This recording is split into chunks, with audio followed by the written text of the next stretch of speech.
Bienvenue à ces cours dédiés à l'apprentissage de QGIS 3, un logiciel open source puissant pour la gestion, la visualisation et l'analyse des données géospatiales. Ce cours est conçu pour les débutants et les utilisateurs niveau intermédiaire et vous guidera pas à pas à travers le base de QGIS, de son installation à la création de cartes professionnelles. Voici un aperçu des leçons que nous aborderons. En premier lieu, nous parlerons de l'installation de QGIS 3. Vous apprendrez où télécharger le logiciel, comment l'installer sur votre système et à vérifier son bon fonctionnement. Au niveau de la leçon D, nous verrons la présentation des panneaux et barres d'outils du logiciel QGIS. Vous découvrirez les différents panneaux et barres d'outils, comment les personnaliser et naviguer efficacement dans le logiciel. Ensuite, nous travaillerons sur l'utilisation des données vectorielles. Au courant de cette leçon, nous verrons comment importer et visualiser des fichiers de forme shapefile, GeoPackage, gérer les attributs et effectuer des analyses simples. À la quatrième leçon, nous aborderons l'ajout d'étiquettes aux données vectorielles. Cette leçon vous montrera comment ajouter et personnaliser des étiquettes sur vos couches vectorielles pour améliorer la lisibilité et la présentation de vos cartes. À la cinquième leçon, nous traiterons les téléchargements de plugins externes. Au courant de cette leçon, nous apprendrons à télécharger et installer le plugin externe ou encore les extensions comme OpenStreetMap et à les utiliser pour enrichir vos projets de cartographie. À la sixième leçon, nous traiterons la création de nouveaux fichiers de forme par numérisation. Cette leçon vous aidera à apprendre à créer de nouveaux fichiers de forme en numérisant des données directement sur votre carte. Ensuite, au niveau de la septième leçon, nous parlerons de l'utilisation des données raster. Ici, nous explorerons comment importer, visualiser et analyser des données raster telles que des images satellites et des modèles d'élévation. À la leçon 8, nous aborderons l'exportation des fichiers de forme dans Google Earth. Cette leçon vous guidera à travers le processus d'exportation de vos fichiers de forme au format KMZ, compatible avec Google Earth, pour partager vos cartes de manière interactive. La dernière leçon abordera la composition d'une carte standard à l'aide de QGIS. Nous assemblerons tout ce que nous avons appris pour composer une carte standard. Vous apprendrez à utiliser le composeur des cartes de QGIS, à ajouter des éléments cartographiques et à exporter votre carte prête à être imprimée ou partagée en ligne. À la fin de ces cours, vous aurez acquis les compétences nécessaires pour utiliser QGIS de manière autonome et créer des cartes géospatiales de qualité. Préparez-vous à plonger dans le monde fascinant de la cartographie numérique avec QGIS 3. Je suis Christian Mouyaya, consultant ingénieur en gestion de l'environnement et analyste des données géospatiales. Je suis le cofondateur de RFS Academia, géré par l'entreprise EcoGeodata Sarl. À partir de votre navigateur, vous allez sur la barre de recherche et vous écrivez QGIS, puis vous validez la recherche. Parmi les résultats, vous allez prendre le premier résultat qui vous donne la possibilité d'aller directement sur le site officiel de QGIS, www.qgis.org. Une fois sur l'interface de la plateforme, bien du site de QGIS, vous pouvez faire un don. C'est optionnel si vous avez les moyens. Non, vous allez directement vers les téléchargements. Et sur cette interface, nous sommes déjà à la version QGIS 3.38. Et vous avez la version long terme et la dernière version. La version long terme, nous sommes à 3.34 et à la dernière version, nous sommes à 3.38. Il est conseillé d'utiliser la version long terme, LTR, parce que c'est une version encore stable. La dernière version, c'est une version qui a certaines fonctionnalités qui sont encore au stade d'expérimentation. Pour nous, nous allons prendre la version long terme. Nous cliquons là-dessus et du coup, le téléchargement commence, comme vous pouvez le remarquer là. Le fichier a une taille de 1.2 gigaoctets, donc nous allons un peu patienter une trentaine de minutes. Et cela dépend aussi du débit de la connexion que vous utilisez. Une fois le fichier téléchargé, nous reviendrons ici pour procéder à l'installation du logiciel QGIS 3.34. Voilà. Après avoir téléchargé le fichier du logiciel QGIS, le voilà ici dans notre dossier. Nous allons procéder maintenant à l'installation du logiciel. Comme tout autre logiciel, vous pouvez faire directement double-clic sur ces fichiers ou encore faire clic droit et aller sur Installer. Vous aurez le message d'avertissement. Nous allons cliquer sur Exécuter. Et là, la préparation de l'installation va se lancer. Et voilà l'interface de bienvenue du logiciel QGIS 3.34, la version que nous venons de télécharger. Ensuite, nous allons cliquer sur Next. Vous serez obligé de cocher ici pour accepter les termes et licences. Ensuite, vous revenez sur Next. Ici, si vous souhaitez, vous pouvez changer les dossiers. De préférence, laissez les dossiers par défaut. Ça sera dans le disque C. Et juste ici en bas, vous pouvez décider si vous voulez que ça crée un raccourci au niveau du bureau ou bien au niveau du menu lors du lancement. Nous allons sur Next. Et ensuite, nous cliquons sur Installer, bien que c'est en anglais. Donc, et là, ça sera juste question de patienter le temps que l'ordinateur puisse extraire les différents fichiers et installer le logiciel QGIS 3.34. L'installation va débuter. Et voilà, notre logiciel est complètement installé. Nous allons enfin cliquer sur Finish. Après avoir fait ça, QGIS est maintenant dans votre ordinateur. Vous pouvez les retrouver en faisant la recherche parmi vos logiciels. Par exemple, si je recherche la QGIS, vous voyez, je vais retrouver QGIS comme application. Moi, j'ai des versions. Il y a la version 3.28 que j'avais avant et il y a la version 3.34 que nous venons de télécharger à peine. Je peux récupérer cette version pour le placer sur la barre des tâches afin de les retrouver facilement. Si vous ne voulez pas les rechercher dans Recherche, vous pouvez aussi venir au niveau du bureau de votre ordinateur. Vous allez retrouver un dossier avec le nom QGIS 3.34 et puis le fichier que vous allez utiliser, c'est QGIS Desktop, le QGIS Bureau, c'est ce que nous utilisons. Pour mon cas, je vais cliquer là et puis je vais venir sur Épingler à la barre des tâches. Et voilà, j'ai le logiciel QGIS épinglé ici sur la barre des tâches. Pour le lancer, je peux juste faire un clic ici et patienter le temps que le logiciel se lance. Pour une première fois, vous vous retrouverez sur une interface pareille. Et des fois, vous aurez aussi moins d'outils ou bien moins d'icônes que ce qui se trouve là. Pour une première fois, vous vous retrouverez sur une interface pareille.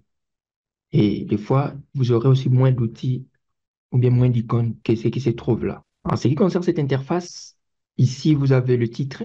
Jusque-là, notre projet. Et jusque-là, notre projet n'est pas enregistré. Juste après, vous avez la barre de menu où vous retrouvez le menu projet, éditer, ainsi de suite. Et dans chaque menu, vous avez des fonctions. Toutes ces fonctions sont encore reprises ici sous forme d'icônes. Là, vous avez aussi la barre d'outils latérale et cette interface est modifiable. Vous pouvez l'adapter par rapport à vos besoins, par rapport à ce que vous allez faire et le projet auquel vous travaillez. Ensuite, vous avez ici des panneaux, par exemple le panneau explorateur qui vous donne la possibilité d'accéder à certains fichiers disponibles dans votre ordinateur. Juste en bas, vous avez le panneau couche qui est modifiable, donc on peut le bouger, le placer là où on souhaite, c'est en faisant clic glisser, comme vous pouvez le voir. Je peux le prendre là pour l'amener de l'autre côté. Donc, je peux prendre l'explorateur qui est là, je le ramène ici. Donc, cliquez glisser. Je peux ramener couche là pour l'amener juste en bas de l'explorateur. Donc, cette interface est modifiable. Vous pouvez la transformer selon vos besoins et selon le projet auquel vous travaillez. Toujours concernant l'interface, pour lancer un nouveau projet, vous pouvez directement cliquer sur Nouveau projet vide pour commencer, soit encore aller sur le menu Projet et cliquer sur Nouveau, ou encore faire CTRL-N. Là, vous commencez un nouveau projet. Cette interface qui est blanche là, c'est là où apparaîtra la carte avec les différentes couches que nous allons ajouter. Et de l'autre côté, comme je disais, vous avez des panneaux. Ces panneaux sont aussi activables, donc vous pouvez décider l'afficher ou non. Pour le faire, vous allez sur le menu Vie, ensuite vous descendez sur Panneaux. Une fois que vous êtes sur panneau, tout ce que vous avez là coché, c'est ce qui apparaît sur cette interface. Par exemple, l'explorateur que nous avons juste là. Si je viens sur panneau et que je décoche explorateur, vous remarquez qu'ici, explorateur a aussi disparu. Pour le faire réapparaître, je reviens sur vie, je descends sur panneau et je vais cocher explorateur. Je peux aussi cocher des panneaux d'explorateur. Je vais sur vie, panneau, et puis je coche explorateur D. Donc voilà, j'ai explorateur 1 qui est là et D qui est ici. Ça peut me permettre d'accéder à mes données. Et pour, par exemple, désactiver le panneau couche, je vais sur vie, panneau, et puis je décoche couche. Donc, tout ce qui est sur cette interface, vous pouvez décider quand l'afficher et quand la faire disparaître. Donc, je reviens sur vie, panneau, et là, je vais cocher couche, et je vais cocher encore d'autres traits. Donc, encore vie, panneau, je vais cocher encore boîte à outils de traitement.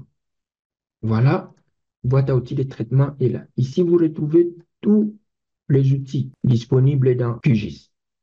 Vous pouvez aller dans Vie pour désactiver le panneau, tout comme vous pouvez cliquer sur la croix qui est là au bout. De la même façon que nous avons fait pour le panneau, vous pouvez aussi activer ou désactiver les icônes qui sont là sous forme de raccourcis. Vous venez dans Menu Vie, et ensuite vous allez sur Barre d'outils.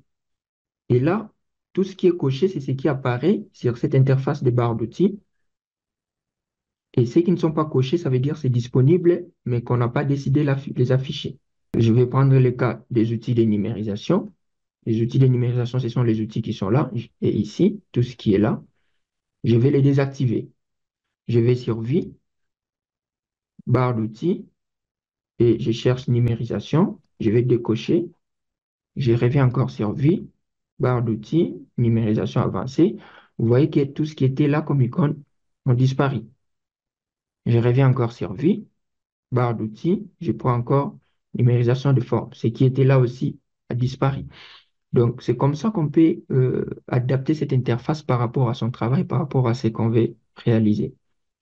Comme raccourci pour activer ou désactiver les icônes qui sont là, vous pouvez venir sur la barre d'outils, chercher un espace vide et faire clic droit. Une fois que vous faites ça, vous avez et les panneaux et les outils. Vous pouvez décider maintenant quoi cocher et quoi décocher à partir d'ici. Au lieu chaque fois d'aller sur Vie pour venir sur panneau ou encore barre d'outils. Toujours concernant l'interface du logiciel QGIS, vous pouvez aussi déplacer les différents outils qui sont là. Vous allez voir que juste vers le début des icônes, vous avez des pointillés. Ces pointillés vous permettent de cliquer et déplacer. Par exemple, ici, si je clique là, vous voyez que le curseur change même de forme. Je peux cliquer là pour le déplacer, l'amener même sur cette interface. Tout comme je peux le prendre, venir le placer ici de façon verticale. Je peux encore le récupérer et l'amener de façon horizontale. Donc, vous avez pleinement pouvoir de changer cette interface selon vos goûts et selon ce que vous voulez réaliser. Pour une première utilisation, QGIS vous donne aussi la possibilité de changer certains paramètres. Pour ça, vous venez sur le menu Préférences. Ensuite, vous allez sur Options. Et vous aurez cette interface qui va apparaître. Du côté gauche, vous avez des options qui sont là. Si on va sur Général, ici, on peut décider, par exemple, en premier lieu, remplacer les paramètres régionaux du système. Supposons que vous travaillez sur un projet, que vous êtes dans une zone spécifique, vous pouvez faire en sorte d'utiliser, par exemple, la langue pour la traduction de l'interface, utiliser le format monétaire et les nombres et les dates par rapport à une zone locale, ainsi de suite. Et au niveau de l'application, vous pouvez décider par rapport au style et certains changements de paramètres ici nécessitera le redémarrage du logiciel QGIS, comme vous pouvez le constater. Pas mal de choses que vous pouvez faire du côté profil. Pour le profil d'utilisateur, vous pouvez aussi créer plusieurs profils. Par exemple, ici, je peux créer un profil coach ou encore formateur. Et puis, je peux créer encore un autre profil consultant. Ça veut dire qu'il y a des projets que je réalise comme consultant. Il y a d'autres projets que je réalise comme étant formateur. Mais toutefois, vous pouvez utiliser QGIS sans toutefois toucher ou changer ces paramètres. Vous pouvez déjà utiliser le logiciel avec ces paramètres par défaut pour un premier début. Pour ça, ici, nous allons rien appliquer, nous allons juste annuler. Ici en bas, vous avez euh, une barre de signaux. Vous avez ici qui vous indique les coordonnées. Là, vous avez l'échelle, les échelles conventionnelles et autres. Vous avez la loupe, la rotation et vers la fin, les systèmes de coordonnées que nous verrons bien dans nos formations avancées. Juste au début, du côté gauche, vous avez un espace qui vous permet de faire la recherche d'un outil. Tout ce qui est fonctionnalité ou outil qui est disponible dans QGIS. Par exemple, là, je vais chercher l'outil tampon. Voilà, dès que je fais ça, ça me présente tout ce qui est comme outil portant le nom de tampon dans QGIS. Voilà, à présent, nous allons voir comment travailler avec des données vectorielles. Et pour débuter, vous devez en premier lieu créer un projet et aussi l'enregistrer.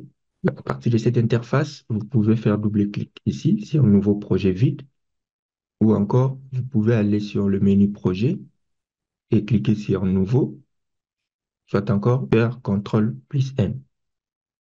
Dès que je clique sur nouveau, c'est cette interface qui constitue le projet. Et jusque-là, si vous pouvez observer du côté gauche en haut, notre projet n'est pas encore enregistré. Et c'est ce qui est conseillé quand je déplace cet outil. En premier lieu, nous allons cliquer sur cette icône pour enregistrer les projets, soit encore aller sur menu projet et puis venir sur enregistrer. Et nous allons chercher notre dossier. C'est ici que nous allons enregistrer les fichiers projet. Je vais nommer ça projet guide complet QGIS pour débutants. Et en ce qui concerne le fichier projet dans QGIS, vous avez des types. Ça peut être le fichier QGZ, soit encore le fichier QGIS. Vous pouvez utiliser les deux, mais à partir de QGIS 3, le type le plus privilégié, c'est QGZ. C'est un format qui prend en compte ou bien qui permet d'enregistrer même des données auxiliaires. Donc, nous allons laisser QGZ et puis nous allons venir sur enregistrer. Vous voyez, du côté gauche en haut, le titre a changé. Maintenant, notre projet est enregistré. Donc, au fur et à mesure que nous allons travailler, nous pourrons juste faire CTRL S, soit encore cliquer sur l'icône enregistrer les projets pour que les mises à jour soient prises en compte. Pour travailler avec des données vectorielles, à partir de cette interface, le moyen le plus rapide d'importer vos données à partir de votre ordinateur, ici vous allez voir euh, ces dossiers. C'est un dossier où nous avons préparé nos projets et les données. Nous avons les données type vecteur et les données type raster. Dans raster, nous avons les modèles d'élévation, modèles numériques des terrains de la zone de Kinshasa. Et dans vecteur, nous avons les données cimetières de la Gombe, nous avons les points d'intérêt, nous avons les routes principales et nous avons les zones d'intérêt. Et c'est au format shapefile. Vous voyez que le format shapefile est composé de plusieurs fichiers, tels que là, si je peux sélectionner comme ça, tout ça, ça concerne les zones d'intérêt. Mais chaque fichier a son rôle. Et, et nous avons détaillé ou décrire chaque fichier dans l'une de nos formations au niveau avancé. Donc, mais le fichier le plus utilisé, c'est le SHP, parce que c'est le fichier de forme. Le SHX, c'est l'index spatial. Le PRJ, c'est un fichier qui permet de stocker les informations sur le système de coordonnées ou la projection. Le DPF permet d'enregistrer la table d'attributs, ainsi de suite. Donc voilà, à partir du dossier, nous avons les 6 fichiers qui sont présentés, mais ce qui est différent à partir du logiciel. Et à partir du logiciel, comme vous vous rappelez, le panneau explorateur nous permet d'accéder aux plusieurs sources de données. Par exemple, si on veut directement voir notre dossier qui se trouve au niveau de bureau, donc à partir d'explorateur, je peux venir dans disque D, puis je vais sur OneDrive, bureau, et là, je retrouve notre dossier pour guide complet de QGIS 3. Si je déroule ces dossiers, je retrouve les fichiers projets que nous venons d'enregistrer et je retrouve les dossiers contenant des données. Si je déroule, j'ai raster et vecteur, je vais dérouler vers vecteur. Et vous voyez qu'ici, la différence, c'est que QGIS détecte déjà le fichier de forme qui est le SHP. Au lieu de nous présenter encore les 6 autres fichiers, ça présente que le fichier SHP qui est utilisable. Maintenant, le moyen le plus facile d'ajouter des données vectorielles dans votre projet, c'est à partir d'ici. Vous pouvez juste, euh, par exemple, là, je peux prendre les zones d'intérêt. Vous pouvez juste faire des cliquer, glisser, donc cliquer et puis vous glissez soit l'amener sur cette interface qu'on appelle zone de visualisation qui nous permet de voir la carte. Dès que je lâche, voilà, ça affiche les différentes euh, entités ou bien les différents objets. Soit encore, je peux aussi prendre là, par exemple, les routes principales et l'amener sur les panneaux couches. Dès que je lâche, voilà, ici, ça ajoute aussi la couche. Donc ça, ce sont les 2 possibilités. Et si euh, j'aimerais suivre la marche qui est longue, c'est question de venir sur la barre de menu, aller sur le menu couche, ensuite aller sur ajouter une couche et puis ajouter une couche vecteur. Et là, le QGIS va vous présenter cette interface pour vous demander de choisir le type de source. Est-ce que c'est le fichier? Ça veut dire que ça se trouve dans votre ordinateur. Répertoire, ça peut être des plateformes institutionnelles, ainsi de suite. Est-ce que c'est dans une base de données? Vous allez créer la connexion dans un protocole HTTPS, dans les clouds, ou encore vous avez un code API avec les données OGC, des données open source. Comme chez nous, nos données se trouvent dans l'ordinateur, ça veut dire que nous resterons sur fichier. Et du côté gauche, vous avez soit ce sont des données vectorielles, raster, le maillage, le niage de points, ainsi de suite. Il y a pas mal de types de données et de sources de données. Donc, je clique sur parcourir et là, je peux venir sur le dossier, guide complet. Je vais dans data, je viens dans vecteur et vous voyez qu'ici, ça présente toutes les données. Et qu'est-ce que je peux faire? Je peux prendre par exemple le cimetière, mais il faut toujours prendre Shapefile SHP. Et là, je clique sur ouvrir. Ensuite, je viens en bas, je clique sur ajouter. Si je ferme, vous allez voir que ça a ajouté la 3e couche. Donc ça, c'est une méthode ou bien une marche longue. Mais les raccourcis, c'est à partir d'ici. Mais vous avez remarqué que j'ai beaucoup déroulé pour venir trouver les données. Or, c'est ces dossiers que j'utiliserai de temps en temps. QGIS vous donne aussi la possibilité d'enregistrer le marque-page. Donc, ça veut dire mener ces dossiers-là ici pour y accéder facilement et rapidement. Pour ça, vous venez sur les dossiers, vous faites clic droit, et puis vous venez sur Ajouter au marque-page. Et désormais, vous voyez qu'à partir de là, je peux directement accéder à mon dossier au lieu chaque fois de venir parcourir ici. Dès que je déroule là, j'ai accès à mes dossiers directement là. Et QGIS vous permet aussi, vous voyez, vous pouvez faire disparaître une couche sans toutefois les supprimer du projet. En décochant là, ça disparaît. Vous pouvez faire ça. Et en cochant là, vous le faites réapparaître. Et vous pouvez aussi le supprimer, par exemple en faisant clic droit. Là, vous avez plusieurs options. Nous venons sur supprimer la couche. On peut faire pareil pour le route, clic droit, supprimer la couche. Voilà, nous allons d'abord commencer avec les zones d'intérêt. À partir de ces fichiers, vous pouvez déjà, en faisant survoler le curseur sur la couche, vous pouvez déjà lire certaines informations sur les fichiers. Donc, ça veut dire l'emplacement de ces fichiers dans votre ordinateur, ainsi que le système de coordonnées utilisé. Donc, c'est un fichier multi-polygone, comme on peut lire là, et le système utilisé, c'est EPSG 4326, donc WGS 84. C'est un système global. Mais il y a aussi des projections, ça veut dire que vous pouvez aussi utiliser des systèmes de projection pour avoir des systèmes ITM, des systèmes métriques par rapport à ce qui est là, parce que là, c'est un système angulaire, donc en degré. Et pour avoir plus d'informations sur cette donnée ou bien cette couche, vous devez faire clic droit et venir sur propriétés. Voilà, en faisant propriété, vous avez cette interface et en premier lieu, vous avez information. Dès que vous cliquez là, vous avez les informations générales, entre autres les noms de la couche, de la donnée vectorielle. Vous avez le schéma, ça veut dire le dossier où se trouve cette couche ou bien cette donnée vectorielle. Vous avez l'information sur les différents fichiers qui composent cette couche, en plus des fichiers shapefile. Vous avez la taille totale. Vous avez la dernière modification sur cette couche il y a le 20 juillet 2024. Et puis, vous avez le fournisseur de ces données de OGR. Ensuite, vous avez les informations du fournisseur. Ça veut dire le stockage, c'est SRS Shapefile, c'est le format Shapefile. Vous avez l'encodage ITF8, le type de la géométrie, c'est polygone, multipolygone. Vous avez l'emprise, donc les coordonnées de l'emprise, donc où se situent les différents objets de cette couche, comme on peut le voir là, les différentes zones d'intérêt. Et vous avez les décomptes d'entités, ça veut dire la donnée vectorielle que nous avons ajoutée dans notre projet a au moins 15 entités. Donc, il y a 15 zones d'intérêt. Ensuite, vous avez les informations système de coordonnées de référence.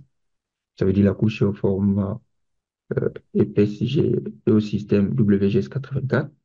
Vous avez l'information de l'unité, le type, c'est DD, ce n'est pas 3D. Vous avez la méthode, latitude, longitude, ainsi de suite. Toutes les informations possibles sur la couche, ainsi que vous avez aussi les détails des données attributaires.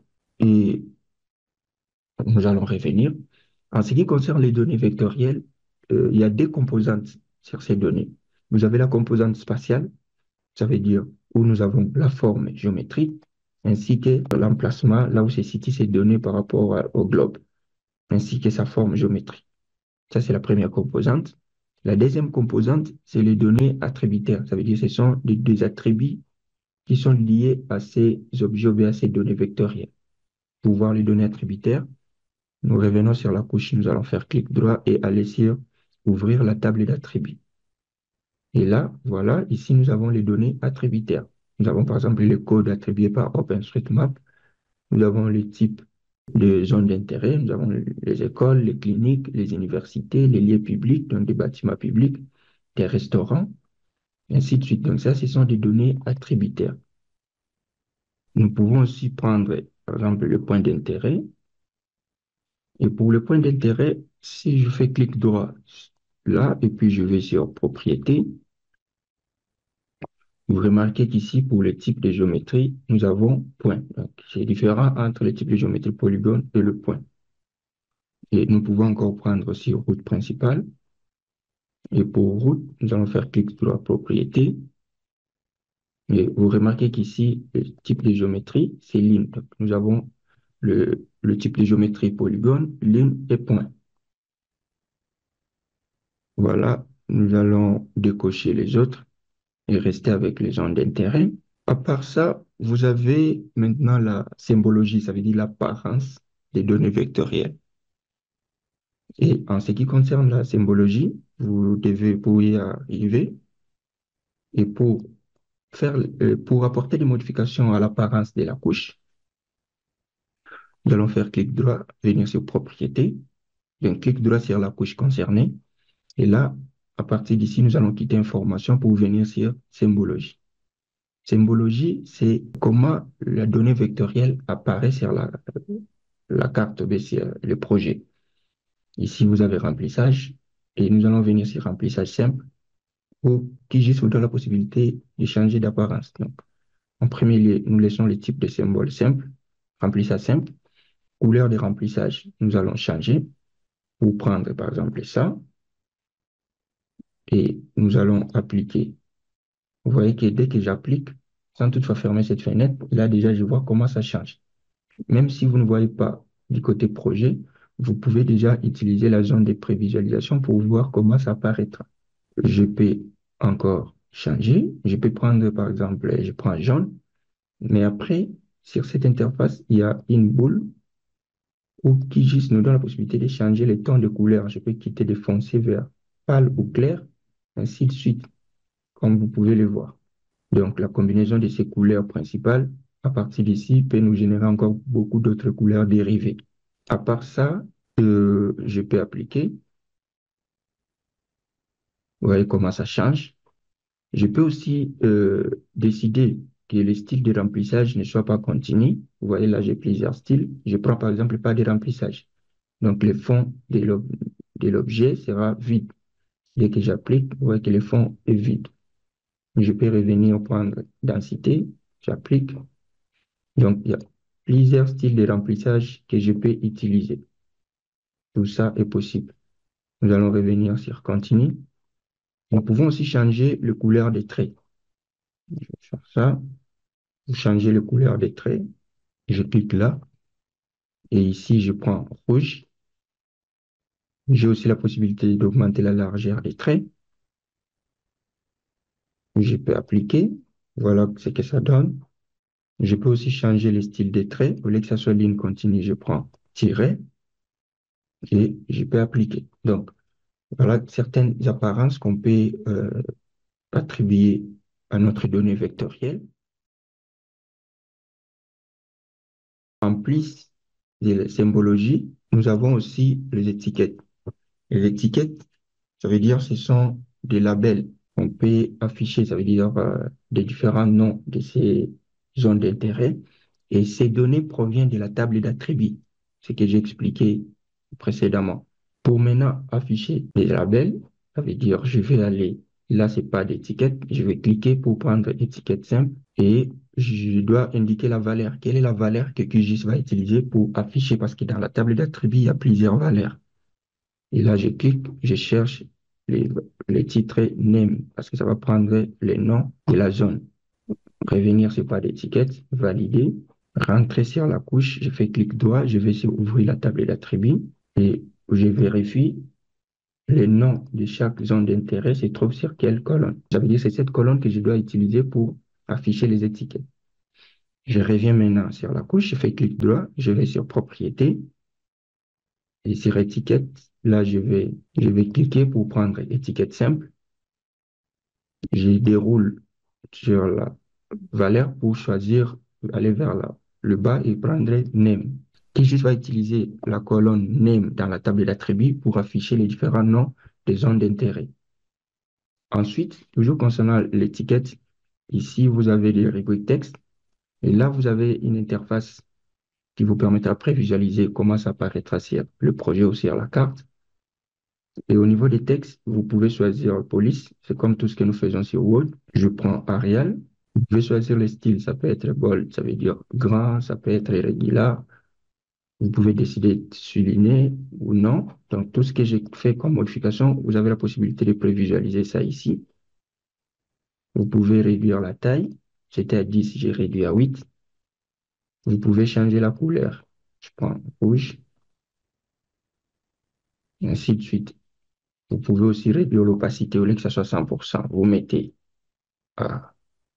Donc, nous allons d'abord l'afficher à 100%. Comme ça, on verra la différence. Donc, vous cliquez sur Appliquer et vous voyez que maintenant, vous avez les noms sur chaque zone. Restaurant Regina, restaurant Sophie Alca, hôpital provincial général de référence, ainsi de suite.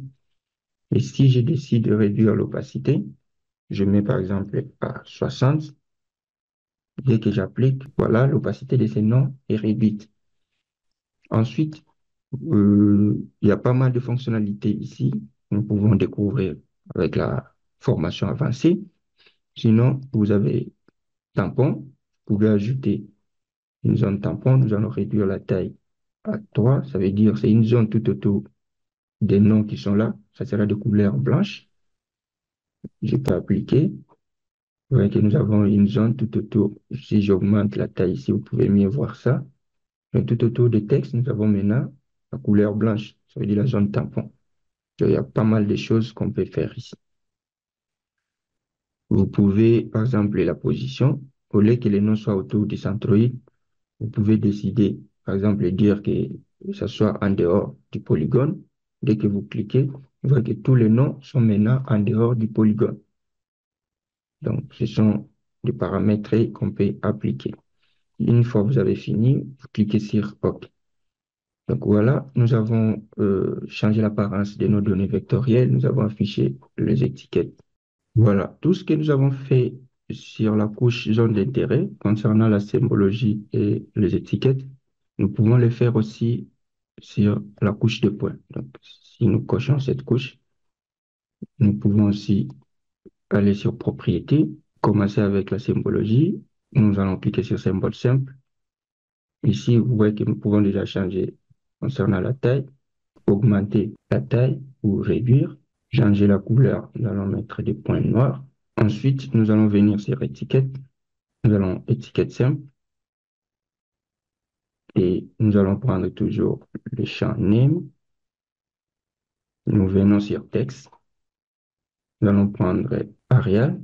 Lorsqu'on réalise un projet cartographique ou une carte, il faut s'assurer que l'ensemble de la carte ait le même type de police. Nous allons réduire la taille à 5 et puis nous allons appliquer. Donc, si vous pouvez voir, à côté de chaque point, nous avons les différents noms des zones d'intérêt. Ensuite, nous allons ajouter la zone tampon, afficher un tampon. Nous allons mettre la taille à 3 et appliquer. Donc, même chose, nous pouvons le faire aussi sur la couche de route. Nous allons faire clic droit propriété. D'abord, nous pouvons faire clic droit, aller sur ouvrir la table d'attributs pour voir les différents attributs. Nous avons ici le route ainsi que les noms de ces routes qui sont là. Voilà. Ensuite, nous allons faire clic droit propriété. Nous commençons avec la symbologie. Pour le route, nous allons le mettre de couleur. On va prendre cette couleur. Voilà. On va augmenter comme ça. Autre chose, nous pouvons aussi à partir de couleurs ici, jouer avec l'opacité. Donc, on peut faire comme ça. Nous pouvons appliquer. Ensuite, nous allons venir sur étiquette. Étiquette simple. Les champs, c'est name. Sur texte, nous allons toujours prendre le type Arial, le police Arial. La taille, nous allons réduire à 5. Nous allons prendre la même couleur et utiliser sur le fond de route. Nous allons juste, si nous appliquons et que nous déplaçons, voilà, ça prend déjà la forme des lignes. Mais toutefois, nous pouvons aussi venir sur position pour changer. Au lieu que le mode soit parallèle, nous allons prendre le mode incurvé. Incurvé, ça veut dire les textes et les étiquettes vont suivre la forme des routes. Nous prenons incurvé et ici, c'est au-dessus de la ligne. Nous cliquons sur appliquer. Ensuite, nous allons faire OK. Et vous allez voir que les étiquettes vont suivre la forme des routes.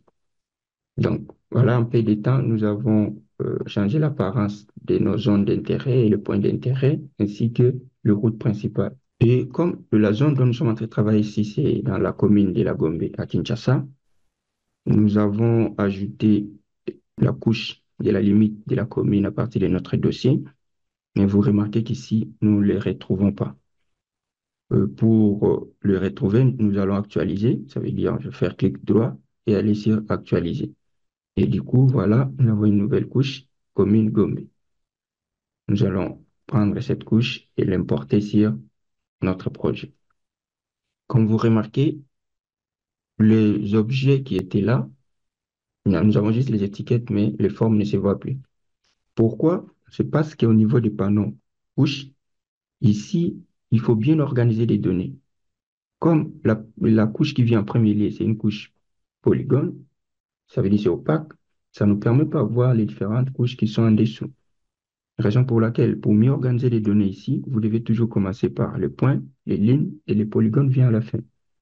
Et pour faire ça, vous pouvez faire cliquer, glisser. Donc, je clique, je déplace pour l'amener en premier lieu. En suivant, il y a une ligne noire qui m'indique.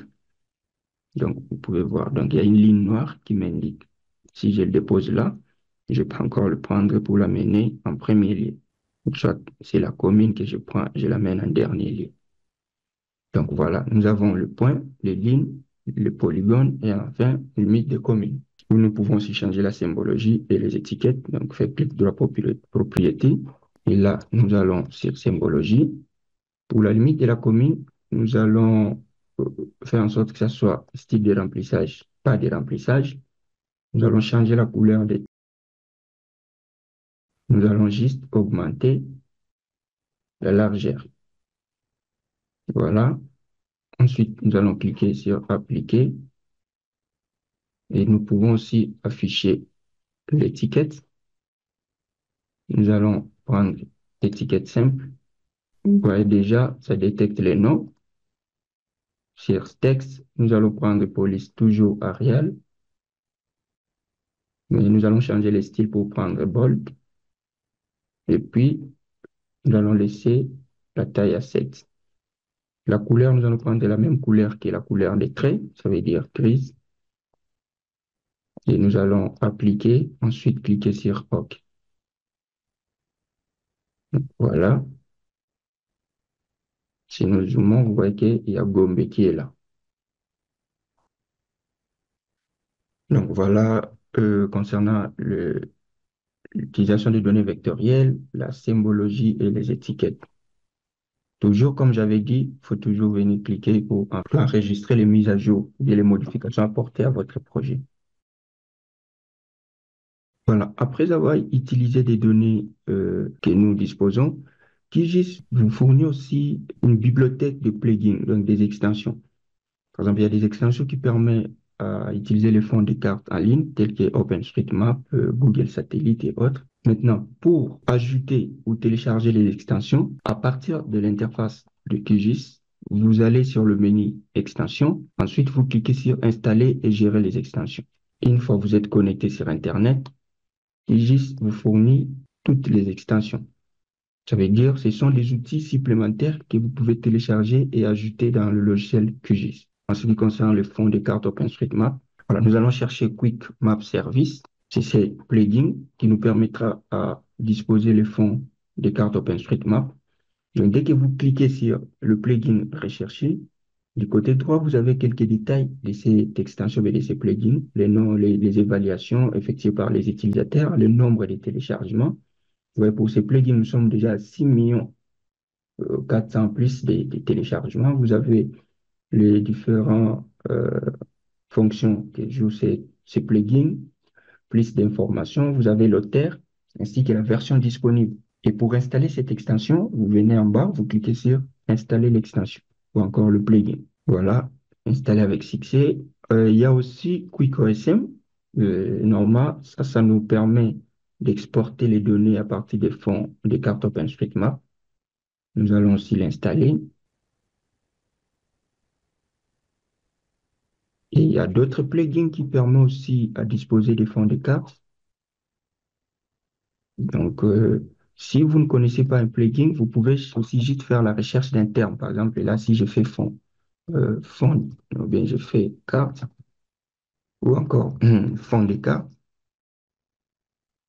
Donc, vous voyez, dès que j'écris fond, si dans la description de ce plugin-là, ou bien de cette extension-là, il y avait le nom, le terme fond ou fond de cartes, ça veut dire que ça va déjà vous faire filtrer la liste pour vous présenter juste quelques plugins, afin de réduire vos temps de recherche. Et là, voilà le plugin dont je parlais. C'est un plugin qui nous permet d'avoir des fonds de cartes. Donc, je vais aussi l'installer. Tous ces plugins installés, normalement, c'est là, c'est ajouté sur l'interface du logiciel QGIS. Nous allons fermer cette fenêtre. Et pour le premier plugin que nous avions ajouté, c'était Quick Map Service. Pour les retrouver ici, vous venez sur Internet et voilà, le plugin est là, Quick Map Service. Et une fois on y accède, on retrouve chez vous, peut-être ça n'apparaîtra pas comme ça pour la première fois, vous aurez juste OSM, ça veut dire OpenStreetMap. Pour avoir les autres fonds de cartes, vous devez venir sur Settings, donc paramètres. Ensuite, vous allez sur More Service, donc plus de services, bien que c'est, on vous dit attention. Ensuite, et à partir de cette interface, vous cliquez ici pour obtenir le paquet. On vous dira la version est téléchargée, a été téléchargée. Ensuite, vous enregistrez. Et c'est en ce moment-là, lorsque vous allez revenir sur Internet, Quick Map Service, que vous retrouverez les autres fonds. Nous avons parlé des fonds OpenStreetMap. Vous venez là, vous pouvez prendre OSM standard. Soit encore, à partir du menu explorateur, vous venez sur XY Tuile Et pour la première fois, vous aurez juste OpenStreetMap. Vous n'aurez pas tout ça. Ça, moi, je les ai ajoutés lors de la formation avancée sur QGIS. Vous aurez juste OpenStreetMap qui est là. Et à partir d'ici, vous savez le principe. Vous pouvez cliquer et glisser soit ici, dans le panneau couche, soit encore sur la zone de visualisation de notre carte. Et dès que vous glissez comme ça, voilà le fond de carte OpenStreetMap qui s'est ajouté dans votre projet. Et ici, comme ça se positionne au-dessus de nos polygones, nous pouvons cliquer pour les déplacer vers la fin. Donc voilà, nous avons notre projet avec les fonds OpenStreetMap. On peut changer aussi l'apparence de OpenStreetMap, mais juste en diminuant l'apparence. Donc on va rendre un peu OpenStreetMap transparent. Nous allons faire clic droit propriété et là, nous allons réduire à 40. Nous allons appliquer et puis faire OK. Donc voilà, nous pouvons bien voir nos différents objets. J'ai parlé aussi d'autres fonds tels que Google et autres. Vous pouvez les retrouver toujours dans Internet Quick Map Service. Vous avez ici Google, vous avez Esri, soit encore, vous venez sur le plugin que nous avons ajouté là, HCMG et IS, et là vous avez le fond de carte. Et on peut prendre, par exemple, Esri Imagerie. En plus des données de route de OpenStreetMap, nous avons ici l'image réelle de la zone, comme on peut le voir. Donc, si vous décidez de cocher d'abord les différentes couches, vous avez ici, je peux juste remettre la limite de la Gombe, vous avez l'image satellite de la Gombe. Autre chose, parmi les icônes qui sont là, j'ai par exemple l'icône de la main qui vous permet de déplacer la carte. Vous avez l'icône de zoom, qui vous permet de zoomer une partie ou encore faire zoom moins. Donc, en cliquant sur la carte, voilà, nous allons décocher Esri. Nous allons même le supprimer pour rester juste avec OpenStreetMap. Et toujours aller sur enregistrer pour que les mises à jour et les modifications soient prises en compte dans votre projet. Toujours avec le logiciel QGIS, pour cette leçon, nous allons voir comment euh, créer des couches grâce à la numérisation. Nous allons voir comment créer le couche polygone, point et les lignes. Prenons en compte notre zone de Gombe. Ici, nous avons club de golf. Ça, nous allons numériser, ça veut dire nous allons délimiter ces zones. Ensuite, nous allons voir comment délimiter, par exemple, une route et aussi ajouter même un autre point d'intérêt. Pour créer des couches, nous allons utiliser le menu couche. Ensuite, aller sur créer une couche. Et là, nous allons prendre le type de couche shapefile. Comme vous savez, il y a deux grandes composantes. Il y a la partie spatiale qui prend en compte la forme géométrique et l'emplacement euh, de l'objet.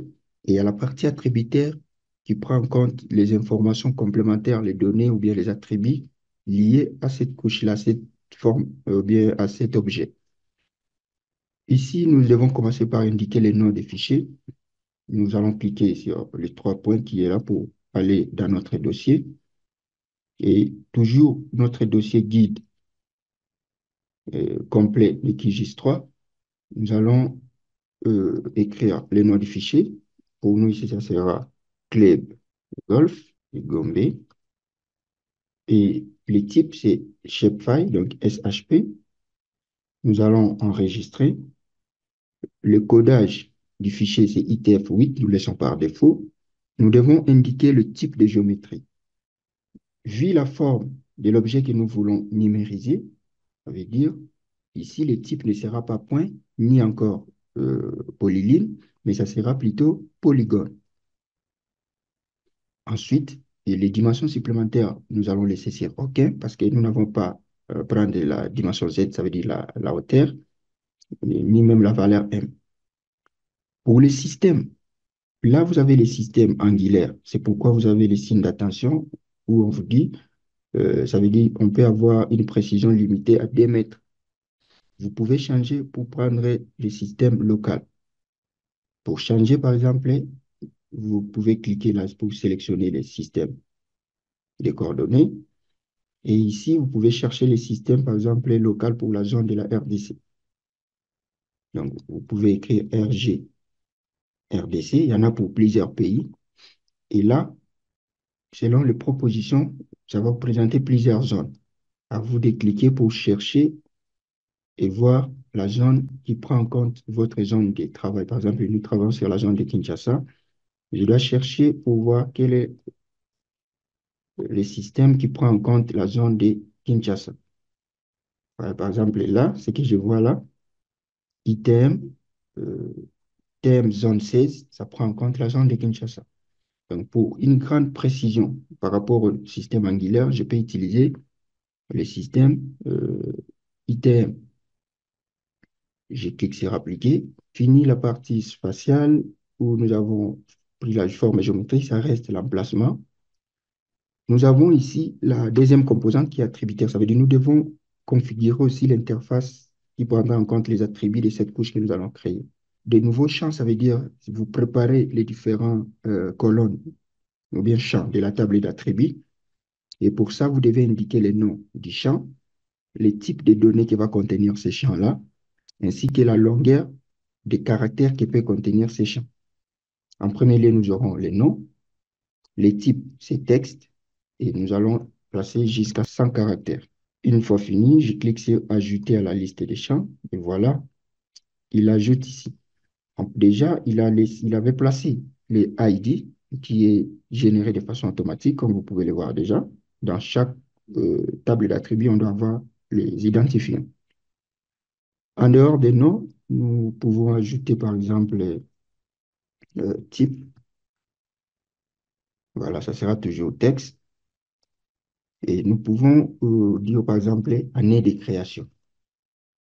Ou bien j'écris seulement création. Et comme ça sera année, nous allons prendre date. Donc, vous voyez, ça veut dire que c'est le type de données qui va contenir ces champs. Il y a un numéro pour ces zones-là. Et pour les numéros, le type, ça sera entier. Voilà, nous cliquons sur Ajouter. Parce qu'on ne peut pas mettre les titres du champ numéro et ici écrire date. Ça veut dire que ça ne va pas marcher. Une fois fini, je clique sur OK. Donc là, nous avons créé une couche vide, mais qui n'apparaît pas encore ici parce que nous n'avons pas encore numérisé. Pour le faire, et à partir d'ici, vous pouvez faire clic droit et venir sur basculer en mode édition. D'abord, si je vais sur ouvrir la table d'attributs, vous allez voir que cette couche a bien les champs que j'ai ajoutés. Vous avez ID qui a été ajouté automatiquement. Vous avez les champs nom que j'ai ajoutés, les champs type, création et numéro. Donc, je fais clic droit et je vais sur basculer en mode édition. Et parlant de la numérisation, il y a certains principes à respecter qu'on appelle les règles de topologie. Ça veut dire qu'on ne peut pas avoir sur le même point des nez, on ne peut pas avoir par exemple les chevauchements, ainsi de suite. Ce sont des notions aussi plus abordées dans la formation avancée disponible sur notre plateforme www.rfsacademia.com ou encore www.egdacademia.com. Voilà. Maintenant, pour numériser, nous devons prendre les outils de numérisation que nous ne retrouvons pas là. Ça veut dire c'est pas coché. Ça peut être bel et bien, si vous vous rappelez du débit, les outils sont dans le logiciel, mais ce n'est pas coché pour qu'ils apparaissent sur cette interface. Pour le faire, nous allons sur Vie, menu Vie. Ensuite, nous allons sur barre d'outils et nous allons cocher tout ce qui est numérisation là. Nous revenons encore sur Vie, barre d'outils, numérisation avancée. Voilà. Ce sont les outils qui sont ici que nous allons utiliser pour numériser. Et tant que je vais d'abord désactiver, je les déplace ici. Voilà, ce sont ces outils que nous allons utiliser. Si je désactive le mode édition, vous voyez que vous n'avez pas accès à ces outils, ce n'est pas actif. Pourquoi? Parce que vous n'êtes pas en mode édition. Et une fois que vous êtes sur la couche, vous pouvez faire clic droit, aller sur basculer en mode édition, ou encore mettre la couche en surbrillance comme ça et venir cliquer ici. Vous voyez, dès que je clique là, j'ai maintenant accès à ces autres outils. Et c'est cet outil qui est là qui nous permettra à numériser. Je les remets là-bas. Dès que je prends cet outil, je viens maintenant, je dois mieux zoomer et respecter les contours. Donc, commencer à faire les clics en dessinant et respectant les contours du club de golf. Je peux utiliser les boutons de direction de mon clavier pour déplacer la carte. Donc, je dois faire pareil jusqu'à faire tous les contours de la zone de club de golf. Donc, voilà comment on arrive à créer des couches grâce à la numérisation. Donc, je continue. Là, je dépasse. Si vous voyez que vous dépassez, vous pouvez utiliser le backspace, donc le bouton supprimé du clavier, pour annuler les points que vous aviez ajoutés d'un plein nez. Parce que le club de golf se limite là, pour ne pas entrer du côté cimetière. Voilà, donc et là, je continue en respectant les contours du club de golf. Donc, il est toujours conseillé à mieux zoomer pour voir la limite exacte. Donc, voilà. Une fois que vous pensez c'est bon, vous faites maintenant clic droit et qui juste vous présente maintenant les différents champs que vous aviez placés dans la table d'attributs pour compléter les informations. Parce que là, on a fini avec la partie spatiale. Maintenant, il faut aussi finir avec la partie attributaire. Les ID, je peux placer 01. Les noms, j'appelle ça, c'est club de golf. Les types, je prends sport. Année de création, je vais mettre une année ou bien une date fictive. Voilà, je mets 1980, le 5 janvier. Les numéros, par exemple, c'est 125. Voilà, donc après avoir fini, je clique sur OK et vous remarquez que nous avons notre couche ajoutée. Donc voilà comment on peut numériser les couches format polygone. Une fois fini la numérisation, je vais faire clic et puis venir sur, cliquer encore sur basculer en mode édition, soit encore, je peux cliquer sur enregistrer les modifications et ensuite je désactive le mode édition. Maintenant, pour numériser une couche de forme de points, j'ai toujours la même opération. Je vais sur couche, je vais sur créer une couche, nouvelle couche shapefile. Je vais nommer les noms du fichier. Ici, je les nomme hôpital. Je vais sur enregistrer. Les types de géométrie, je prends point. Ça sera sous forme de point.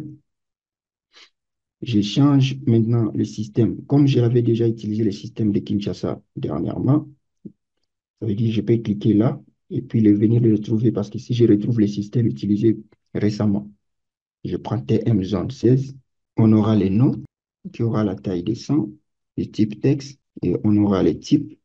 Donc voilà, ici on se limite au D. Je clique sur OK. Ensuite, je vais venir sur cette barre d'outils. J'active le mode édition et vous voyez que même le format ici change et le texte est ajouté une couche ponctuelle parce que ça prend en compte la forme de la couche qui est point. Et pour les points, c'est si facile. Vous ramenez juste les curseurs, oui, le pointer à l'endroit exact. Par exemple, là, soit encore, je peux prendre ici, vous avez les centres des handicapés. Dès que je clique là, ça c'est la partie spatiale, forme géométrique et l'emplacement. Maintenant, j'ai rempli la partie attributaire. Le code ici, je mets 0D. Les noms, c'est centre des handicapés. Les types, je prends hôpital. Donc voilà, vous voyez qu'il y a un point qui s'est ajouté. Venir ici faire clic droit, enregistrer les modifications et ensuite désactiver le mode édition. Donc, je pouvais faire ça à plusieurs, toujours avec la même opération. Ensuite, vous avez la numérisation des routes. Je vais voir d'abord les routes que nous avons ici. Vous voyez par exemple la partie qui relie, donc ici, l'avenue ici de Willery qui relie le boulevard euh, qui est là et cette ligne. Si on veut le numériser, ça veut dire comme couche de lignes, nous allons dans couche, créer une couche, nouvelle couche shapefile. Toujours la même chose, nous allons nommer le fichier. Ici, pour nous, c'est RI. Pour les types, ça ne sera pas point ni polygone, mais ça sera polyline. Les systèmes, nous allons prendre Congo, thème, zone 16. Nous aurons les noms de l'avenue, la taille 100, les types texte, et puis nous aurons aussi type. Nous allons cliquer sur OK. Et maintenant, vous voyez que la couche est ajoutée. Maintenant, on va le numériser. Ce qui peut être aussi fait, vous pouvez aussi déjà changer la symbologie et appliquer l'étiquette de la couche, même si vous ne l'avez pas encore numérisée. Pour ça, vous faites déjà clic droit ici, propriété. Vous allez dans symbologie. Vous appliquez déjà la couleur. Par exemple, ici, nous allons prendre la couleur mauve.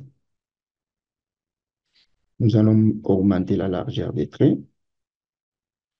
Et dans étiquette, nous allons aussi appliquer l'étiquette et nous utiliserons les champs nom. Pour la police, nous allons prendre Arial. Nous allons prendre Bold. Et puis, descendre la taille à 6 ou 7. Et nous allons faire en sorte que l'étiquette ait la même couleur.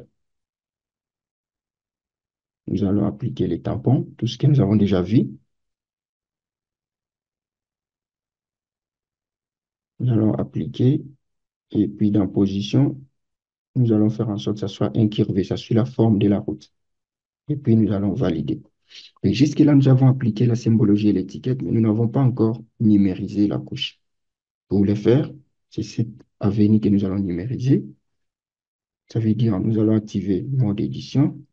Et là, vous voyez, le texte change, ajouter une entité linéaire, parce que la couche que nous allons ajouter a la forme d'une ligne.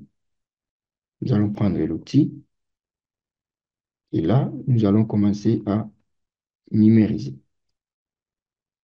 Donc, dessiner en suivant les limites. Donc, souvent, je le place au milieu de l'avenue Willery. Donc, c'est comme ça que vous pouvez numériser le polygone, le point et les lignes. Nous avons dit c'est jusqu'ici et nous allons nous limiter. Une fois fini, je fais clic droit et là, j'ajoute les ID 03. Les noms, c'est avenue Willery. Avenue de Willery. Le type, c'est route secondaire. Après, je valide. Et qu'est-ce que vous remarquez? La différence avec les autres objets que nous avons créés, polygone et point, donc QGIS a attribué la couleur par défaut. Pour la couche des lignes, nous avions déjà configuré la symbologie et l'étiquette. Et voilà pourquoi ça prend ça en compte lorsque nous avons fini à numériser. Donc voilà comment on peut créer la couche polygone, point et ligne grâce à la numérisation. Une fois fini, je fais clic droit, enregistrer les modifications et ensuite, je vais désactiver le mode édition. Maintenant, si j'accède à la table d'attributs de notre couche des lignes que nous venons de créer, vous allez voir que nous avons la première ligne qui est là avec les informations que nous avons renseignées. La même chose pour les golfs. Ouvrez la table d'attributs. Voilà, nous avons la couche qui est là avec les informations que nous avons ajoutées. Et à partir des tables d'attributs, si vous cliquez comme ça, vous sélectionnez une ligne sur la carte, l'objet en question est aussi sélectionné. Pour les désélectionner, je peux faire à partir d'ici, soit encore sur l'interface, je peux utiliser les outils qui sont là. Je peux cliquer là pour tout désélectionner. Jusque-là, nous avons vu l'utilisation des données vectorielles. Et nous avons aussi des données matricielles, donc des rasters. Pour les rasters, nous allons désactiver les couches qui sont là. Pour les rasters, nous allons utiliser le modèle d'élévation. Nous allons revenir sur Explorateur dans notre dossier. Et là, nous irons dans raster. Les rasters, en vous référant à la première vidéo où nous avons parlé des généralités des systèmes d'information géographique, les rasters contiennent des pixels et chaque pixel contient des informations par rapport à sa couleur, son emplacement, où vous avez des informations géospatiales. Ici, nous allons utiliser le modèle d'élévation de la zone de Kinshasa. Et pour l'ajouter dans notre projet, c'est si simple que ça. Nous allons faire cliquer, glisser. Et voilà ce que nous avons. Ça, c'est notre modèle. Et nous avons la possibilité de les découper pour travailler juste avec la zone concernant. Vous avez ici les informations de la latitude. Donc, vous avez le haut sommet et puis les zones les plus bas. Donc, vous pouvez faire clic droit, aller dans Propriétés. Au niveau des informations, là, on retrouve des informations générales du fichier. Et puis ici, vous avez les informations du fournisseur, comme vous pouvez les voir, ainsi que les informations sur le système de coordonnées. Pour le moment, notre modèle d'élévation est au système WGS84. Nous pouvons aussi le changer en système local, par exemple de la zone de Kinshasa. Ce que nous allons d'abord faire ici, nous allons découper pour rester juste avec la zone de Gombe ou bien toute cette partie. Pour ça, nous allons utiliser le menu raster. Ensuite, nous allons utiliser extraction. Ça veut dire nous allons découper, soit nous pouvons découper selon une apprise, soit encore selon une couche de masque. Si nous prenons selon une apprise, la couche source, c'est notre couche de départ. Et là, nous devons déterminer l'étendue de découpage. Nous allons venir ici à côté. On peut calculer depuis la couche. Ça veut dire, ça va prendre l'étendue en prenant en compte les limites d'une couche, la zone, mais pas les limites exactes, mais la zone de la couche. Pour ça, nous allons prendre commune de la Gombe. Euh, à part ça, ici, nous pouvons laisser les autres par défaut. Et si nous souhaitons, nous pouvons enregistrer le fichier en sortie. Parce que si vous laissez comme ça sera une couche temporaire que vous allez perdre si vous arrêtez ces projets. Nous allons cliquer là et puis aller sur enregistrer vers un fichier. Et ici, nous allons revenir sur notre dossier.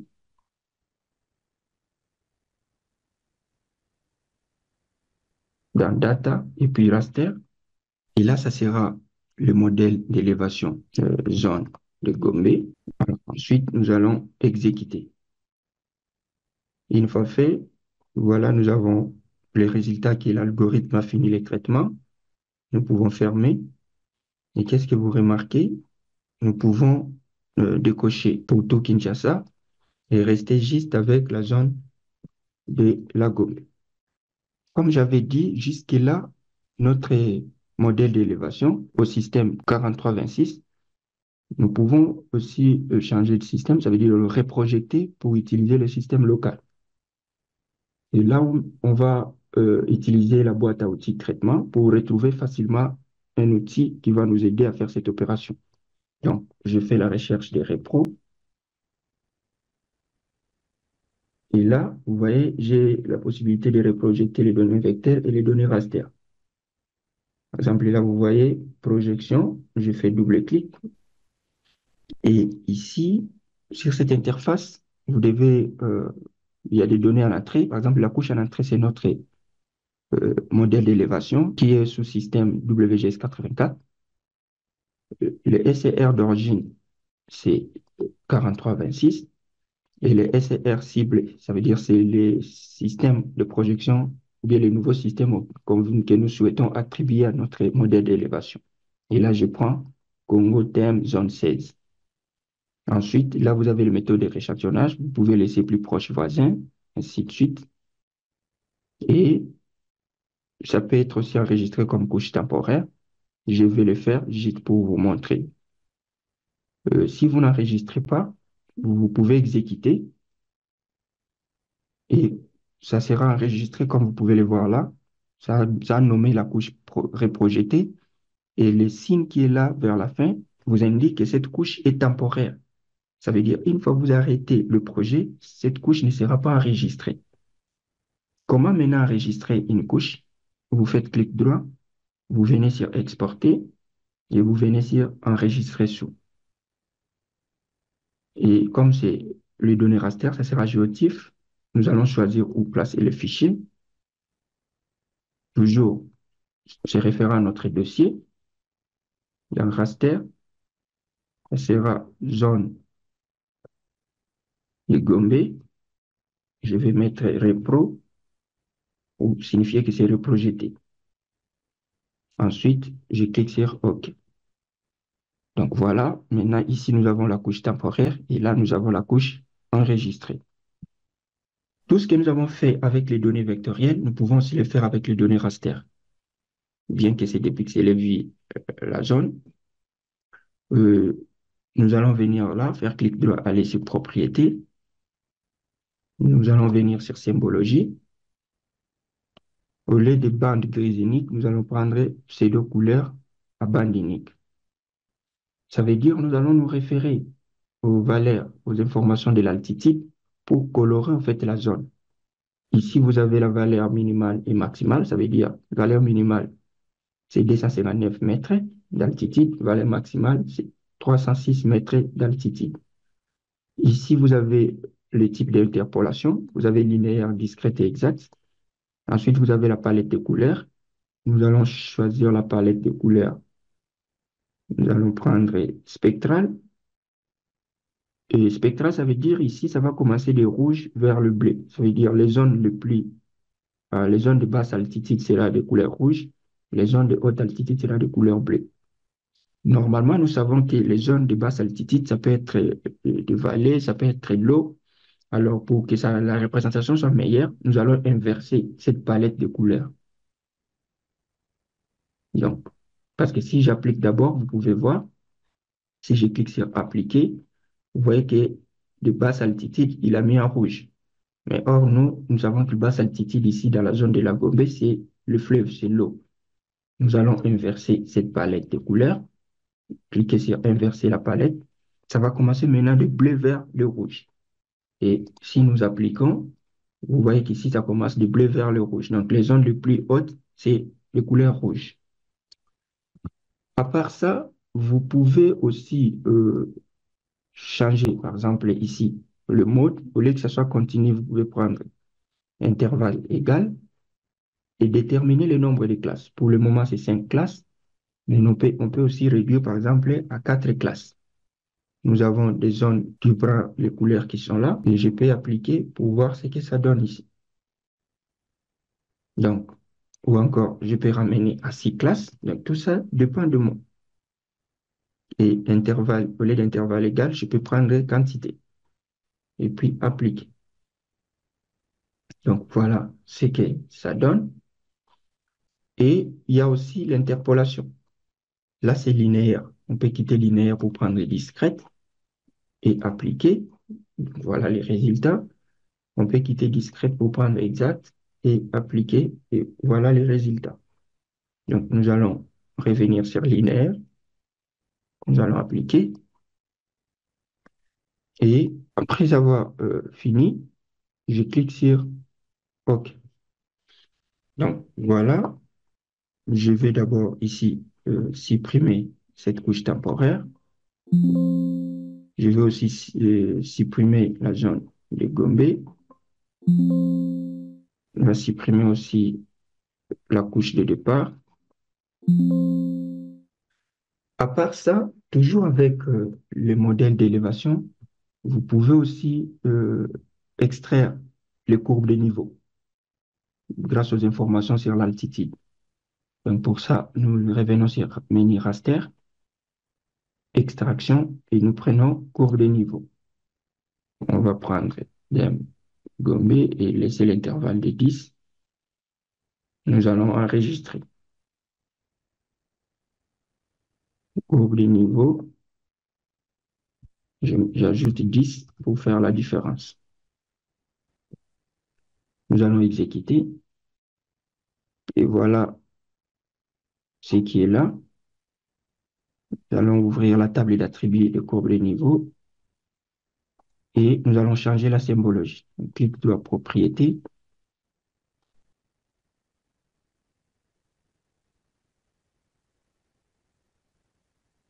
Voilà.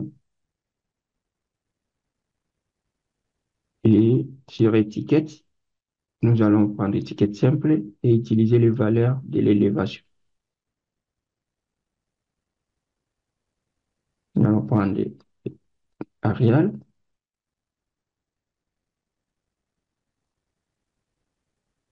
Mettre la taille à 6. Dans position, nous allons prendre un curvé pour que les étiquettes suivent la forme de courbe de niveau. Nous allons ajouter le tampon. Nous allons appliquer et cliquer sur OK. Comme vous pouvez voir sur le courbe de niveau, nous avons les valeurs. Maintenant, c'est au-dessus de la ligne. Nous allons revenir sur étiquette, donc propriété étiquette. Et sur position, au lieu que ce soit au-dessus de la ligne, nous allons prendre sur la ligne. Donc, les valeurs seront sur la ligne. Nous allons appliquer et faire OK. Vous voyez maintenant la différence. Nous avons des valeurs sur la ligne. Une courbe de niveau. Voilà, nous allons enregistrer notre projet. Nous avons aussi la possibilité d'exporter des données de QGIS pour les visualiser dans Google Earth. Pour ça, nous allons d'abord décocher le modèle numérique des terrains ainsi que les courbes de niveau. Nous allons cocher les points d'intérêt ainsi que les zones d'intérêt. Donc, comment exporter ces données pour les visualiser dans Google Earth? En premier lieu, nous venons sur le point d'intérêt. Nous allons faire clic droit et aller sur Exporter. Ensuite, nous allons cliquer sur Sauvegarder les entités sous. Et ici, nous avons les formats de fichiers, les noms du fichier, les systèmes de coordonnées. Nous allons changer le format de fichier pour prendre KML. Donc, c'est ce format lisible par Google Earth. Ensuite, nous allons indiquer le nom du fichier. Pour nous, c'est point d'intérêt. Nous allons enregistrer. Ensuite, nous allons cliquer sur OK. Voilà la couche transformée en format KML. Donc, on va plus ajouter dans notre projet ici. Nous allons faire pareil pour les zones d'intérêt. Nous allons faire clic droit, exporter, sauvegarder les entités sous. Le format est déjà KML. Nous allons nommer les fichiers. Voilà, ça c'est le premier fichier que nous avions enregistré. Et ici, nous avons zone d'intérêt. Nous allons cliquer sur OK. Nous n'allons plus ajouter ça dans ce projet. Maintenant, pour le visualiser dans Google Earth, vous pouvez installer Google Earth sur votre ordinateur ou soit utiliser en ligne. Sur ordinateur, je vais faire la recherche de Google Earth. Voilà, j'ai Google Earth Pro qui est là et je vais cliquer pour le lancer. Voilà, ici vous avez l'interface de Google Earth. Nous avons déjà des tutoriels qui expliquent comment utiliser cette plateforme que vous pouvez retrouver dans la description de cette vidéo, soit encore là, les liens qui s'affichent là du côté droit en haut. Sur Google Earth, ici vous avez le bouton qui permet de naviguer, zoom plus, zoom moins. Pour maintenant visualiser les données que nous venons de travailler sur QGIS, à partir d'ici, nous allons dans Fichier. Ensuite, nous allons dans Importer. Nous allons chercher dans notre dossier. Et vous voyez que là, ça ne montre rien dans notre dossier. C'est parce qu'ici, le type de fichier, c'est texte CSV qui est sélectionné. Nous allons cliquer pour prendre KML. Donc, nous pouvons prendre KML ou encore prendre tous les fichiers. Donc, voilà. On va prendre seulement tous les fichiers. Et voilà, nous avons ici le point d'intérêt. Nous allons cliquer sur point d'intérêt et puis venir sur ouvrir.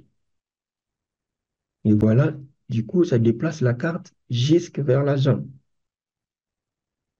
Donc, si vous pouvez voir là, les différents points d'intérêt qu'on avait dans QGIS, on vient de les importer dans Google Earth. Nous allons faire pareil pour les zones d'intérêt, fichier, importer. Et ici, nous allons prendre zone d'intérêt. Nous allons cliquer sur ouvrir.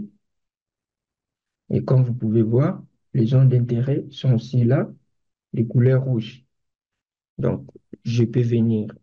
Et ici, tout est ajouté dans le livre temporaire. Je peux faire clic droit, aller sur propriété et je peux changer le style. Donc, je vais sur partager les styles. Voilà. La couleur des lignes, je peux mettre la taille à 4 et la couleur, je peux mettre rouge et je peux changer aussi le fond si je le souhaite.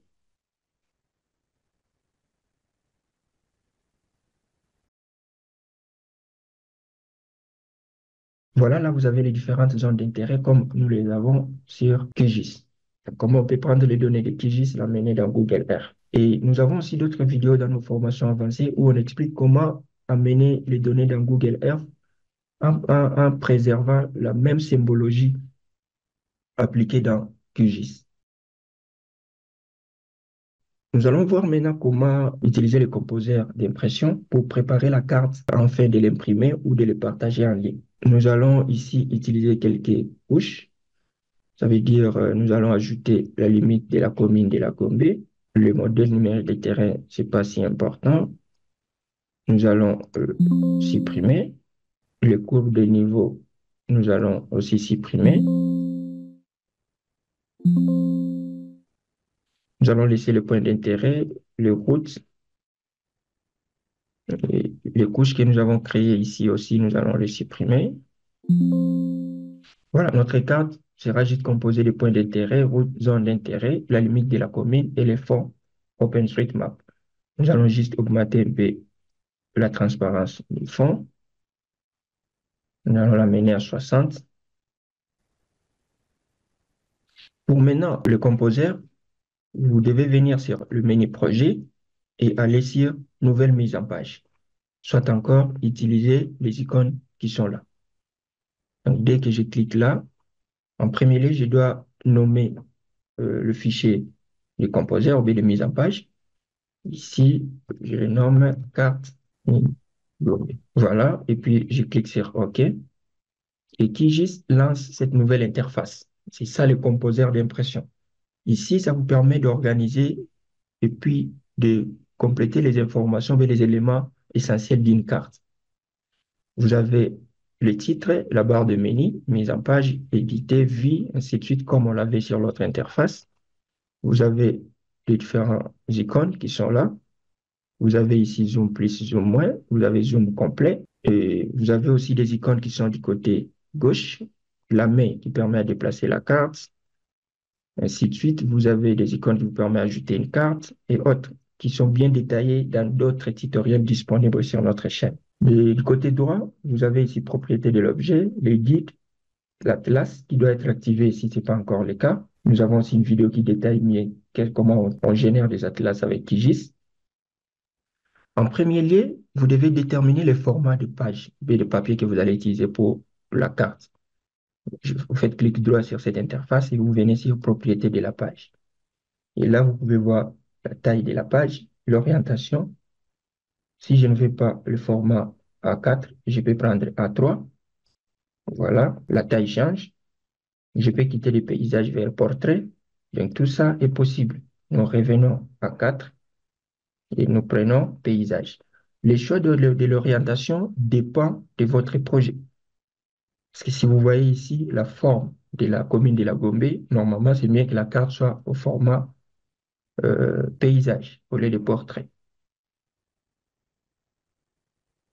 Après avoir fait ça, vous commencez maintenant à importer la carte. Donc, pour ça, l'avantage aussi avec QGIS, c'est qu'à chaque fois que vous survolez les icônes, il y a les textes qui vous permettent de lire les titres de l'outil ou bien son utilité. Ça, cet outil nous permet d'importer la carte, de prendre la carte du projet pour l'amener ici.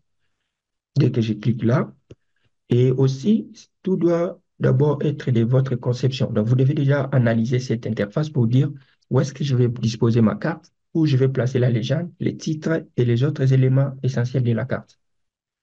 Par exemple, là, nous aurons la carte ici. Donc, je peux placer la carte sur l'ensemble. Voilà. Donc, la carte va prendre toute la zone et les éléments à l'intérieur de la carte. Voilà. Nous avons la carte qui est importée ici. Et ici, du côté droit, vous avez maintenant les propriétés de l'objet. Et là, c'est l'objet sélectionné. Par exemple, l'échelle. Comme je vois qu'il y a d'autres parties qui ne sont pas visibles, qu'est-ce que je fais ici? Je dois augmenter l'échelle pour que la carte soit un peu diminuée pour qu'on ait le contour complet de la commune de la Gonde. Donc là, c'était 25. J'utilise juste les deux premiers chiffres. Je mets 28. Ensuite, je fais Enter. J'amène ça à 30. Voilà. Et après avoir fait ça, je, je vais ajouter les titres. Donc, je prends là pour ajouter les titres. Nous aurons les titres ici. Donc, vous cliquez et glissez en format cadre. Ensuite, QGIS va ajouter un nom par défaut à cette zone. Et du côté droit, là où vous avez propriété de l'objet, ça veut dire l'objet sélectionné. Vous pouvez changer maintenant ces titres par défaut. Ici, je vais écrire commune de la Gombe, point d'intérêt. Ensuite, vous avez la possibilité de changer l'apparence de ces titres. Donc, je vais sur police. Le type de police, je vais prendre Arial Black. La taille, je mets à 12. Je fais retour. Euh, Je vais centrer l'alignement horizontal et centrer l'alignement vertical. Voilà, je viens d'ajouter les titres de notre carte. Juste après les titres, j'ai la légende. Donc, je prends cet outil et ici, j'ajoute la légende ici. Donc, la disposition des éléments dépend de vous et de la forme de votre carte. C'est à vous d'apprécier où placer telle information. Le plus important est que la carte soit lisible et compréhensible. Et aussi, il faut penser aux destinataires. Est-ce que ce sont les utilisateurs avancés? Est-ce que ce sont des novices? Comment rendre la carte facilement compréhensible? Donc voilà, j'ai la légende là. Si je souhaite, je peux ajouter les titres. C'est comme j'ai dit, ça dépend des utilisateurs. Pour les expérimenter, ça ne sert même pas d'écrire légende. Et ici, vous avez la légende qui a pris en compte automatiquement les données à partir du projet. Mais comme je n'ai pas besoin d'afficher OpenStreetMap vers la fin, je peux désactiver le mise à jour auto, cliquer sur OpenStreetMap et venir en bas, supprimer. Je peux faire aussi certaines modifications sur la taille de police. Par exemple, là, je peux changer les symboles à droite pour comme les ramener à gauche. Ensuite, j'ajoute la barre d'échelle.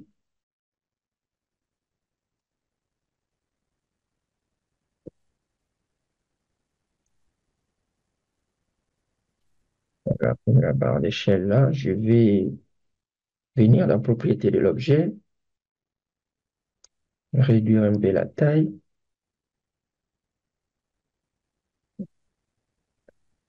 Voilà, j'ai réduit la taille de la marche. Les polices aussi, je vais mettre toujours Arial. Voilà, je le mets à 10. Donc, je vais déplacer ça un peu. Voilà. J'ajoute la flèche du nord. Je place ici, tout comme ça peut être là. Voilà, j'ai déjà ajouté combien d'éléments, les titres, la légende, la barre d'échelle, la flèche du nord. Euh, Nous avons aussi les coordonnées. Donc, pour les coordonnées, je vais sur gris, je clique sur plus, gris in, et je vais sur modifier la grille. Et là, le type de grille, je laisse d'abord continuer. Le système de coordonnées, j'ai choisi le système WGS 84. Ici, nous allons prendre après la virgule 4. Nous allons ramener à D et la même chose ici. Voilà, les coordonnées exactes. Nous allons descendre. Vous remarquez qu'il y a de l'autre côté les coordonnées qui dépassent le, le papier de notre carte. Donc, nous allons venir du côté gauche. Nous allons Là où c'est écrit horizontal, nous allons prendre le vertical ascendant. Voilà comment ça change. Et nous allons faire la même chose de ces côtés. Donc, du côté droit aussi, on prend vertical ascendant. Ensuite, nous allons changer la taille des polices. Toujours le type Arial. Et la taille, nous allons laisser 6. Voilà, nous avons notre carte avec la grille de coordonnées. Et nous allons aussi, sur ces cadres de la carte, ajouter les cadres, alors augmenter la taille. Nous allons ajouter la source des données. Ça veut dire que ce sont des informations euh, utiles. Nous allons les placer ici. Source des données. Nous avons OpenStreetMap. Juste de OpenStreetMap parce que tout ce qui est là provient de OpenStreetMap. Et nous avons aussi les données de RG, référent géographique commun 2009. Nous avons le système des coordonnées WGS 84. Nous avons l'OTER, OGeoData, Charlie, Audition, juillet 2024. Voilà, sont les informations. Nous allons réduire la taille des polices. Donc, nous allons choisir la police Arial et la taille à 6. Voilà, c'est ce que nous avons ici. Et là, nous avons combien d'éléments? Il y a la grille de coordonnées 1, il y a le titre D, il y a la légende 3, il y a la barre d'échelle 4, il y a la flèche du nord 5, il y a la source 6. Et le dernier élément, c'est la localisation, ça veut dire la zone qui nous permet à savoir où se situe cette zone par rapport à une zone beaucoup plus vaste, par exemple le Congo, ainsi de suite. Et pour ça, avant, il y a des sites qui utilisaient, par exemple, vous pouvez même voir dans nos anciennes vidéos, nous avons utilisé une image, mais QGIS vous donne la possibilité de le faire directement avec le système de thèmes. Je vais revenir sur le projet et vite fait, je peux utiliser le fond de OpenStreetMap qui montre où se trouve Kinshasa. En premier lieu, j'enregistre d'abord ces thèmes, donc la carte principale qui est là. Et pour enregistrer un thème, sur le panneau couche, vous avez l'icône de l'œil qui est là. Et ça vous permet d'ajouter des thèmes. Donc, nous allons cliquer sur ajouter un thème. Et ici, on va l'appeler carte Gombe. Ça, c'est le premier thème. Nous allons maintenant décocher tout ça. Rester avec la carte de OpenStreetMap, le fond OpenStreetMap, en ayant une vue globale sur Kinshasa. Nous allons aussi enregistrer encore ces thèmes. Localisation. Voilà. Maintenant, nous allons enregistrer notre projet et revenir sur les composeurs d'impression. Nous allons cliquer maintenant sur l'objet principal, la carte. Et au niveau des couches, nous allons utiliser maintenant suivre les thèmes. Et là, nous allons choisir, voilà les deux thèmes que nous venons d'enregistrer de l'autre côté. Nous allons prendre ici carte de gomme. Donc pour ces thèmes, ça va présenter la carte de gomme comme nous pouvons le voir. Maintenant, nous allons ajouter une deuxième carte, ajouter une carte, et nous allons le placer ici. Soit encore ici en bas, c'est bien. Et ici, qu'est-ce que nous allons faire? Nous allons venir ici dans propriété de l'objet, cocher suivre les thèmes et choisir le deuxième thème qui est localisation. Et nous allons aussi cocher le cadre. Pour faciliter la vie, nous allons l'amener ici en haut. Voilà, je le place là et je vais aussi augmenter un peu l'échelle. Donc, ça veut dire pour augmenter la carte là-bas, ici, je dois réduire 38, 35. Je vais encore à 30 pour que la carte soit bien visible. Je vais revenir du côté projet. Ça veut dire je vais changer la transparence pour le ramener à 100.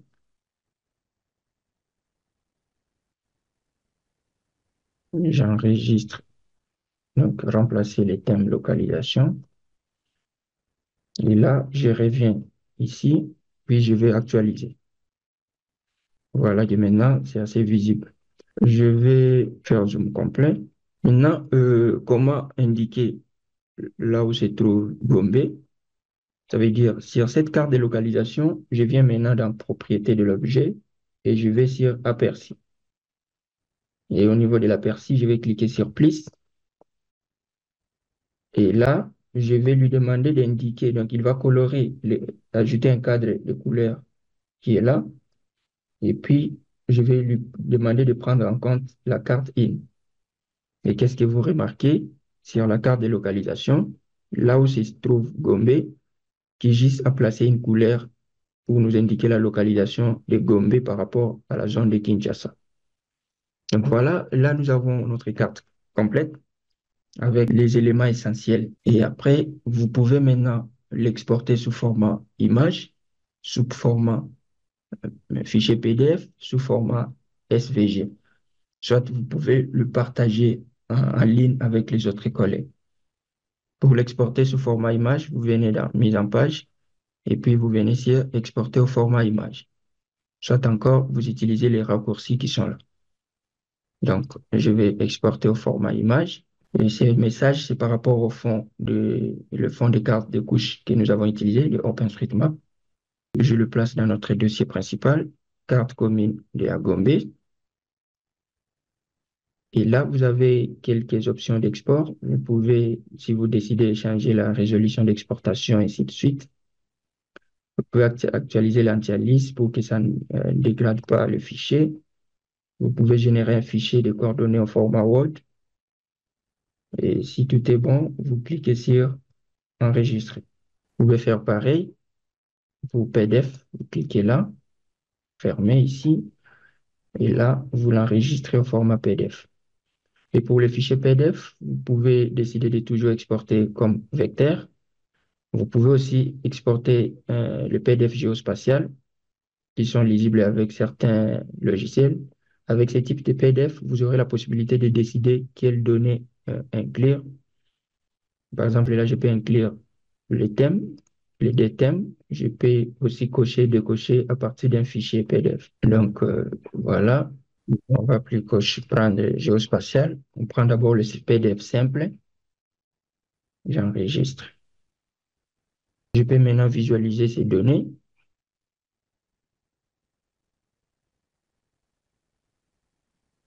Donc, voilà. Si j'ouvre le format image, voilà la carte dont nous venons de réaliser. Et pour le fichier PDF, et voilà la carte qui peut être imprimée, tout comme partagée avec les autres utilisateurs. Merci d'avoir suivi ces guides complets d'utilisation de QGIS 3. Nous avons une formation pour les niveaux avancés qui prend en compte les notions de base jusqu'aux notions avancées. Et vous pouvez suivre ces cours-là, passer les évaluations, il y a des données pour les exercices et obtenir un certificat à la fin. Ce cours est disponible sur notre plateforme www.rfsacademia.com ou encore www.egdacademia.com.